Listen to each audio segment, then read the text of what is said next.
show you a good time. Tonight, in your car or on the street, we present Untitled Radio. Untitled Radio. Untitled Radio.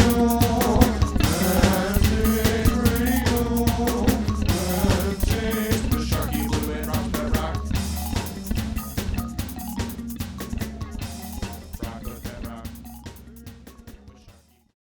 Here is the title of Calvin's movie. If you want to talk a little bit about that, the plot, what's so controversial about it, what people can expect if they're to watch it.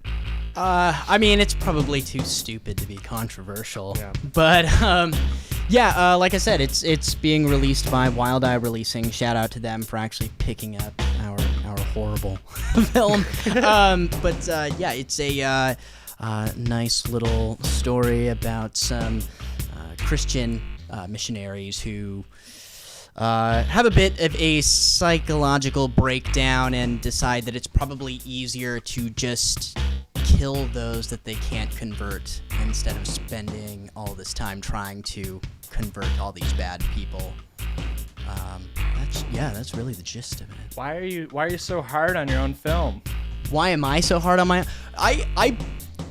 I believe in having a fun-loving, self-deprecating attitude toward your own art. There's too much. I'm just gonna go right in with the hot takes. There's just a little too much snobbery sometimes. Yeah, sure. In the Portland film scene, I think especially, there's a lot of people that that are very high-minded about their work and kind of forget that it's just supposed to be fun. Yeah, especially for more schlocky movies. Yeah. You kind of want to take it a little less seriously. It's not Apocalypse Now. Yeah. It's a movie that was shot on a Canon 60D about missionaries killing people. It's very tongue-in-cheek, very trauma. I was watching a lot of early John Waters, right before making the film. So, I mean, there's probably shades of, like, multiple maniacs in there. Absolutely. You have a variety of influences, it sounds like. What would you say that there's a standout movie that influenced Jesus I Was Evil? The movie to watch before you watch Jesus I Was Evil? I don't know if you'll get anything from it, but initially when I was writing the script, it was sort of my love letter to Italian nunsploitation films. Nunsploitation? Nunsploitation. It's a dead art form, right? There's essentially no such thing as nuns, I feel like, anymore. I've never seen any. Maybe not in Portland. Maybe not in Portland. I don't know. It seems like a dead subgenre that was at one point, believe it or not, alive and well. Sure. The Other Hell, Bruno Mattei's The Other Hell, maybe, just to kind of get an idea of schlocky, nunsploitation type. Okay. The Other Hell. The Other Hell. I don't think what's the era? What's the wrap it up for me in a bow. Yeah, it's late 80s. It's directed by Bruno Mattei, who's probably best known for his schlocky Italian zombie films like Hell of the Living Dead, and written by Claudio Fragasso, who's probably most known for Troll 2. These were the guys who kind of got in at the last dying gasp of the Italian horror boom in the 70s and 80s, and really just started cranking out very cheap films that were just designed to sort of be controversial or to piggyback on more successful films. Okay. And this is just, it's like a giallo film, a murder mystery set in a nun convent that eventually the twist ends up being much more supernatural and just has a lot of naughty elements, right? It's just a bunch of naughty nuns running around, and there's a sense to that to Jesus I Was Evil, for sure. So you say Jesus I Was Evil, it's like, oh, we're all just people here making movies for fun, but you did land a little bit of a distribution deal with this movie, which is something a lot of people in Portland don't do. So tell us about that, that process. Oh, you want me to give my secrets away? Yeah, come on. We want Live on the radio. Tune in, everyone. Tune in. Turn it up. If you want to be successful like me. Exactly. Let's hear all about it. Yeah, honestly, I just started emailing. Okay. I just started emailing as many places as I could. I have an entire room in my house that's just a movie room. Okay. I just have shelves of DVDs. I buy a lot of junk. And I hope Wild Eye isn't listening. But some of that junk is from Wild Eye. Uh-huh. And among a lot of the distribution companies that I sent away to, Wild Eye was among one of them. And I honestly think they were just interested in the fact that it sort of deals with a sort of controversial subject. There's nudity in the film, and the leads are two very pretty women. Yeah. So I think it just sort of hit every note that they were looking for. Totally. I'm not even sure if they watched the film, to be honest. Truthfully. They just sent me an email back almost immediately. I got responses from some other distribution companies too, believe it or not. So why you pick them?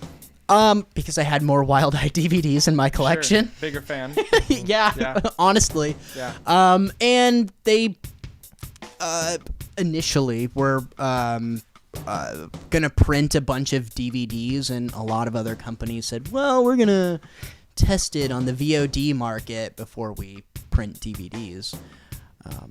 Looks like Wild Eye is going that route as now, although they told me differently in the beginning. Right. But yeah. So for you listeners out there, when Jesus I Was Evil comes out, if you could do me a favor and just rent it. Go ahead and actually email me, and I'll send you $3. It's mostly about it being rented from different accounts, right? So we get the push, so they print the DVDs, because all I'm looking for is a Wild Eye DVD to be in my collection. For sure. Right? I don't care about. That's all you want. That's all I want. Yeah. Okay. Fair enough. Yeah, so everyone get your disguises out, your multiple email accounts, okay? We all know everyone out there is jumping free trial to free trial, so help a man out. Right, yeah. Right? Exactly. I'll send you $3. There you go. Yeah, you don't It's not about the money. Yeah, it's literally, I mean, maybe there's a little free labor involved, but you will get your money back. Yeah. You're not paying to do work for him. I'll find a way to do it. There's a good compromise. You're supporting independent art. And the movie is entertaining, I will say that. I know I'm a little biased. Yeah. But it's entertaining. Well, you know. It never stops moving. Yeah. Nudity and violence. Lots of nudity and violence. Yeah. No. What I was wondering, what sort of drew you to horror, and what are some of your formative memories with horror movies? Like, was that a common thing in your household, or was it something you kind of seeked out? Sucked out? Sucked out? That's weird. Sucked out the horror? Yeah. On your own. Yeah, I definitely sucked out it on my own at a young age. Yeah, it's funny, on my YouTube channel, I write all of my scripts for my different movie reviews, and there's been a little bit of self-reflecting as to how I got to this point. And it happened at a really young age. My dad is probably to blame for it, I think. I was really interested in hearing like ghost stories when I was a kid. I don't know where that started, but thinking back on it, I realize now that I would ask my dad to tell me scary stories, and he was just telling the plot, like the general plot to movies. Like, he told me all the segments from Creepshow long before I ever saw Creepshow. Yeah. The one I remember. Your dad was super creative. Yeah, right. I thought he was like brilliant, and he was just, I can very vividly remember him telling me about cockroaches and coming out of people, and so he pretended that he was making these stories up, or he was just pulling from them. I don't know. And disguising them as stories. I can't remember if he was telling me that. I don't know if I cared at that point. Yeah, true. But the monster under the staircase. That was another one that I got, and then eventually we got on the subject of A Night of the Living Dead, and I would go to Hollywood Video every weekend because I was initially obsessed with Godzilla movies. Yeah. You know? Yeah. They got them all. Yep, I got them all too. Yeah. I got them. You know, my grandma, my Obachan would get them like from Japan, from her family. So Wow. I would get like the Heisei era ones Yeah, before yeah. other people did. Nice. But then eventually, you know, we'd stop hanging out in the sci-fi section and get over to the horror section. And I can still remember renting it for the first time because I would ask my dad to rent Night of the Living Dead, and he would always say no. Like he was afraid of, I think, my mom, really. Yeah. And I can vividly remember stumbling across the 1990s remake cover and then saying, "Oh, look, this is Night of the Living Dead as well." You Yeah. know, this is also. And I think he kind of freaked out, thinking that I would start asking to see that one. Yeah. So he was he like, well, that's not the original. He quickly said, "You can get the other one." Oh, wow. And like I said, I had been watching Godzilla films, so I wasn't a stranger to black and white cinema. You know, I was a big like dinosaur movie fan, so I'd seen King Kong and stuff like that. So the black and white didn't bug me, and I didn't even finish the film the first night. I chickened out. I went and slept in the living room where my mom was asleep. It still scary, holds yeah. up in so many regards as a scary film. And I actually showed it to my little brother for the first time like a year ago, or within the last year. And he was just so, like, he thought it was all fun and games, but once that ending hit, he was like, what? Right. What? Yeah, it's the movie is like goofy and fun and starts in a cemetery and then they're like, and then all of a sudden the power goes out. Yeah. And I think that's the turn at the end of that movie. Also one of the first, like, truly creepy little girls ever. Yeah. Like, in some ways, as scary as Reagan the Exorcist. Like, Yeah.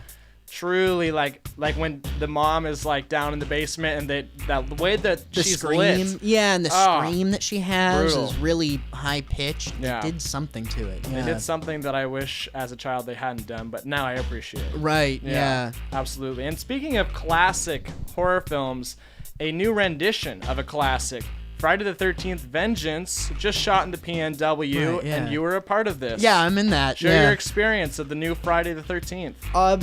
I'll say this now. I didn't even know you guys were gonna bring this up, but Well, here we are. that was the best set that I've ever been on. Are you kidding? Wow.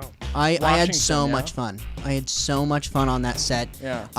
And I don't even care. I'll admit this. I like almost cried when I had to leave. Are you kidding? I was there for about a week and a half. Was it really like summer camp? It's like summer It, camp, it yeah. was better than a summer camp. Wow. The property was so cool, and we had like this bungalow where everybody slept. All the actors slept, and there were people from. There's a really good friend of mine. I made so many good friends on that. But one of the actors, Christian Sullivan, was from Los Angeles, and Bugsy Hoffa was from New Jersey. I think he may live in New York now. It doesn't matter. But people were from all over. Veronica Ricci was from L.A., and we all just like lived in that bungalow. Wow. And we would shoot all night. Right. And then drink all day. It was ridiculous. I mean, it was, it was just one of the craziest experiences I've ever had, and I didn't want to leave. What was your role in the film? I play the character David Hutzel, who's sort of that the character who's in every Friday the 13th film. I show up, I complain. Uh-huh. I complain about the camping trip, that it's not fun, that I'm not getting laid. Yeah. And then I go skinny dipping with one of the co-stars, and then we both get killed. So. Yeah, I was gonna say, what happens after the skinny dipping? Yeah, I get killed right away. I actually get a pretty good death, too. Nice. I get cut in half, like scissored in half by 2 machetes. And there was another star of interest, Yeah, another Lance Caver. Lance Caver, who starred in I Need You Dead as Sergeant. I believe he plays a cop in that as well. Did you get to meet Lance? I wasn't around for that stuff. Oh, for the cop stuff? That must have been the day that like all the inmates are like killed and stuff like Okay. that. I wasn't around for that.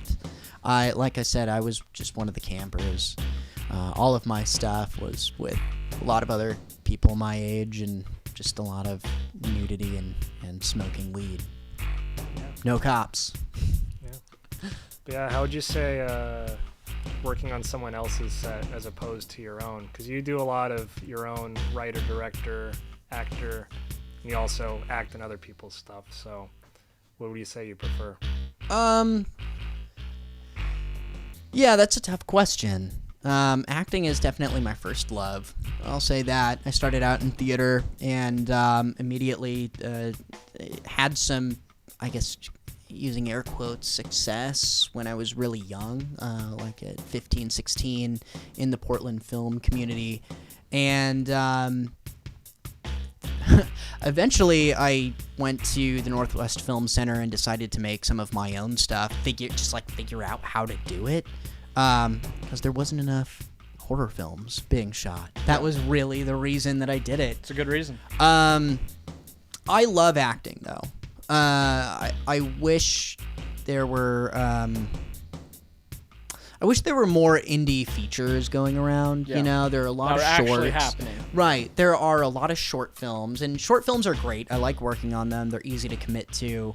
And then there are like a lot of commercials, and then you've got like Music Netflix videos. shows. Netflix shows, yeah.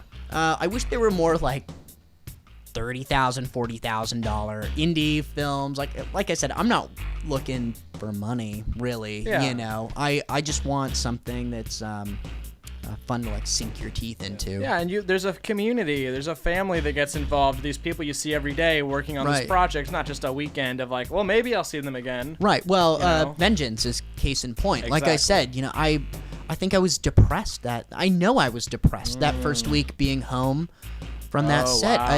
It was a week and a half of pure fun. You get to a point and you get probably a little bit delirious from not sleeping and drinking all day.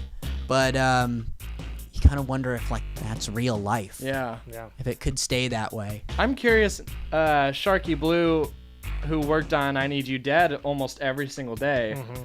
What was it? Because for me, being done with I Need You Dead, I was just like, thank God it's over. Right. Yeah, Because you're I taking had on been a lot. working on it forever. But like, I wonder, Neil, because it is such a huge lifestyle change. You know, what was it like for you once I Need You Dead just dropped? Oh man, it was really sad. I Need You Dead. It was a little nice to get back into a routine after that. I think we worked on Hippie Cannibals.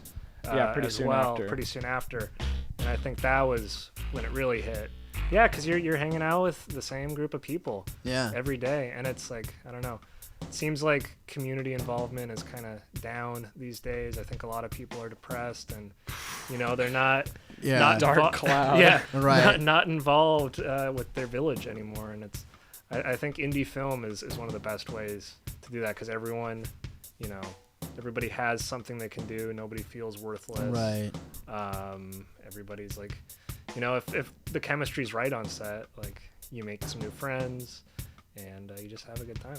Like one of my favorite things about the feature that I'm shooting right now is shout out to Tim Coyle, who I know worked on your man, guys' Tim film. Coyle. We will all love you, shout Tim. out Tim Coyle. He's always the MVP. I'll say Yeah. that's not Yep. what I was gonna say, but he's always the MVP of every set. And one of my favorite things about shooting this feature is, since he lives so far away, he stays the night every night that we shoot at my house, and Yeah. him and I will stay up until the wee hours of the morning Oh, just I've- watching Yeah, movies. I've been there too. Yeah, we stayed with Kevin on Hippie Cannibals, and yeah, he's it's great. Yeah, when you're from out of town and crashing at someone's house. Yeah. It's like bringing back sleepovers, you know. Absolutely. Yeah, that is a little swat. I wasn't even going to try. Yeah. Wait, give me one more shot. Say it again. Morie? Morie. Close. Morie. Yeah, that's a I'm little making it French. Italian. Yeah. Morie. French. Morie. Morie. You said it's Japanese though. It is Japanese, Morie. yeah. Morie. Morie. I gotta drop this finger. I'm Yeah. doing the little Italian finger A little right more now. emphasis on the D kind of sound Morie. in there. Morie. Morie. Morie. Yeah. It's my John Leguizamo thing. Okay. He loves to correct people because it's not Leguizamo. It's technically Leguissimo. So I added my middle name back in after hearing that interview. Wait. It's Leguissimo? It's a Leguissimo. And he What? said, "Oh, I love. What? I never changed it because I like correcting people. It makes people remember Wow. me. So I was like, I'm gonna put my goofy middle name. What does that say about a person when they make that kind of a decision? putting my goofy name in there just to No, correct it's people. yeah. Yeah, I don't know. I don't go by my regular last name because I'm sick of correcting people. So Right. McCalmont? I guess McCalmont. Or I thought it was Blue. McCalmont. Yeah, it's Sharky Blue. Yeah. Yeah. That's my name. But it's pronounced Blue A. So Speaking of names, I have another great segue leading into the topic of 7th Street Productions. How did that name come about? Oh, yeah, that's well. Shout out to my best friend and sort of business partner, I guess, Josh Dietrich. When we were in middle school, we were in 6th grade. We were 11 years old, and for a project for school, we made a little video and had just one of those old janky JVC video, like full VHS tape cameras, and I would sit there and edit on 2 VCRs, and we just we made this little project, and we both lived on 7th Street. In fact, his dad still owns a house on 7th Street in Vancouver, Washington. And I had my dad do the credits for us because he's a graphic designer and, he's got good handwriting and can do nice illustrations that we filmed. We, taped it to the wall and just got a close-up of it. But my dad just ended up writing 7th Street Productions at the end of the credits. And then I went to film school. And I started working on little projects here and there, and sort of as a joke, I just put 7th Street Productions because that was the only production company I ever had. It was kind of a callback to when I was 11, and it stuck. And even though it's a stupid, not very catchy production company title, at least it has a story behind it. And at this point, it's been there for almost 20 years now, so why change? So I could sit here and like Golden Cinemas production. It kind of goes with the self-deprecating attitude as well, right? You started on 7th Street. Yeah, you gotta remember 7th where you came Street from. Yeah. Productions, and just like we did back in the day. I mean, we spell it all the way out. 7THSTREET. Like, spell it all the way out. Right. Yeah. Even though now, I mean, we know that you literally live on 1st Street. You have come so far, from those 7th Street days. Oh, I took a step back. I'm on 138. Oh, no. 138. I mean, honestly, the higher you are, the more the merrier. Right. That's kind of where I was going. Because I was going to say first 38, 138. That's kind of where I was going. So 138th Street. I mean, you're here in Portland. You love the city, clearly. Absolutely. You have kind of an obsession. It's very obvious to me, by the way, that you were trembling as we were walking down the street, just kind of taking in its beauty. Oh, yeah. Do you plan on sticking around Portland with 7th Street, or you have plans to take it elsewhere? Well, you're based in Vancouver. Yeah, I'm actually technically in Vancouver, Washington. No plans on leaving, I don't have any delusions as an actor either that, I think there's a lot of, I'm going to LA next week. And then they're back here and, I think never left. LA's kind of gross. I don't know. Agree, I like visiting. I'll go down. I've been down there, for stuff. But I don't know if that's the first place I would run to. Yeah, I think your style of filmmaking suits Portland. I think there's an audience for it, for the low budget horror aspect, the more weird side of things. Well, and you don't need to be in a big market anymore, at least as far as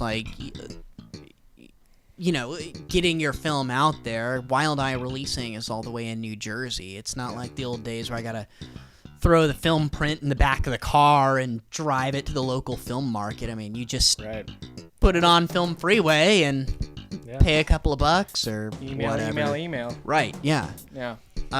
So, I don't know if the location is going to change any of that. I mean, maybe for being an actor, but, if I'm struggling to get those Netflix gigs in Portland, I just don't have any delusions that I'm gonna go down there and someone's gonna say, "This is who we've been looking for."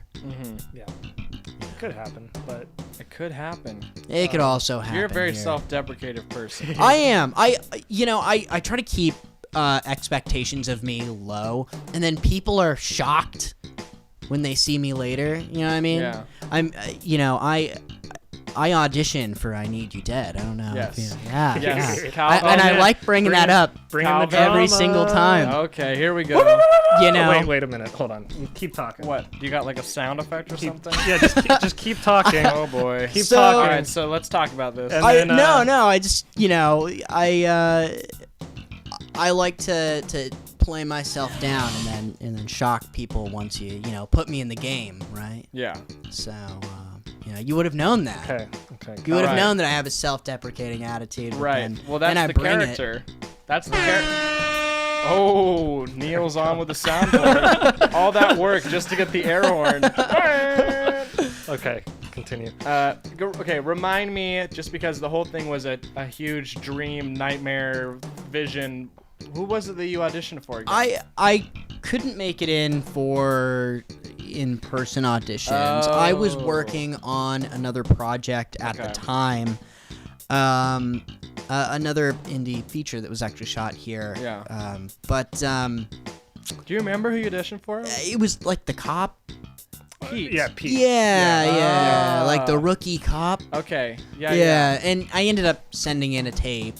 Yeah, I think I which remember that. is yeah. the worst way to do it anyway. Yeah, we didn't. I don't think we picked anyone who did tapes. Yeah, it's just like you want to meet the person, Exactly. and have an idea of like. And I'm sure if we had met you, maybe Especially- it would have been a different story because, the guy who came in to audition as Pete was like super friendly towards us after and Right. before audition, and like Right, we got right. to know him really well, and so we just kind of fell in love with him as a person, and you only can do so because if you do that on a tape, you probably just come off as like super egotistical, like, oh yeah, I like these kind of movies, and Right? Yeah. know. I didn't say anything. On You can't that, be yeah. like, send me a reply with what you like, and right, what your favorite right. movies are. Right? Yeah. No, you totally have to meet people in person. I mean, Especially since you're going to be on set for so long, as we were talking about. exactly. And And dealing with me. people want to work with who they want to work with. I always feel like that's half the battle when you go in for like any job interview. Yeah. Right. Well, we would have loved to have worked with you. So next project. Next project. Next project. Yeah. Bad Taste We Video got to. Team. Yeah. We got to work together for sure. We have to. And even if it's you directing, the Bad Taste Video Team and all the listeners who are a part of the Bad Taste family want to get involved with 7th Street and help out on crew. I mean, that's a good segue. How can people help out with what you're doing? Yeah. I mean, the best way to reach me or just to support is actually subscribing to our YouTube channel, 7th Street Productions. We have a lot of our past films, some of our past features that have been released through Kings of Horror, some movie reviews that we do every single week. We've got a lot of content on our YouTube page, so I would say that's probably the best way to support us. Cool. Yeah, and I mean, you're working on a feature film at the moment. Yeah. That's just about wrapped. was- This coming weekend will be the last scheduled Yeah. principal production shoot weekend. Yeah. Working title's No Sleep. But you're Working thinking about title is changing No it. Sleep, but every single day on set I lament on how much I hate that title. Yeah. So So yeah, that's an opportunity. yeah, for the it's coming. listeners. It's Yeah, coming. I Very Write down some different titles and Very bring them to different. set. Yeah. But Yeah. Maybe you'll title Colin's next movie. Who knows? Exactly. He's looking.